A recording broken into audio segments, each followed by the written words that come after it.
I'm Madeline Hartledge. I'm a 3rd grade teacher at Pat Henry, and I'm going to show you how I use the new audio enhancement system in my classroom.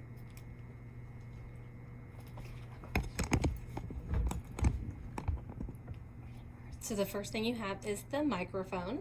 This is the microphone, and there's actually 2 ways that you can talk into it. You can either press this talk button and it will work, or only when you press it, or you can flip this up and it will work the whole time and you do not have to press it at all. And then to charge the microphone, it's actually on the other side, this little slot right here, DC in, and you're gonna plug it in, and the red light does come on for a second when it's charging. Then also, if you're not wanting to hold the microphone, they do have a clip-on version that I just clip on here, and it does have a power button right at the bottom. Hold it, and it is now on, and I can walk around my room with this on, and it works. You can also charge this, and it has the same plug, and it has the DC in on this little slot, and it's the same plug, and you just plug it in the side over here. And in my experience, really I just charge probably once a week, and they're good to go for the whole week.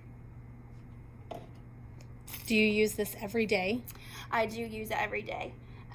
Sometimes I'll walk around the classroom with the microphone, and I'll have, the kids answer in the microphone, and they love that. It's a really good engagement tool. They love to answer in the microphone. And then anytime I'm talking, I use the microphone now. So. Have you had the red cat before? I have not had the red cat before. Okay. So then we're going to show you the wall plug-in where it's at.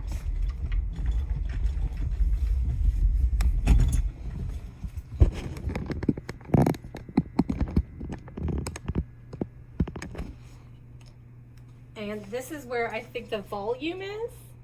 We think, we're not for sure. But she had it all set up for her when she first came in. So she really didn't have to do any setup with this. But this is the boxes and what it looks like. There is a link button on there. And there is a spot where it shows you which microphone is being used. Microphone 1 or microphone 2, because you have both of those options.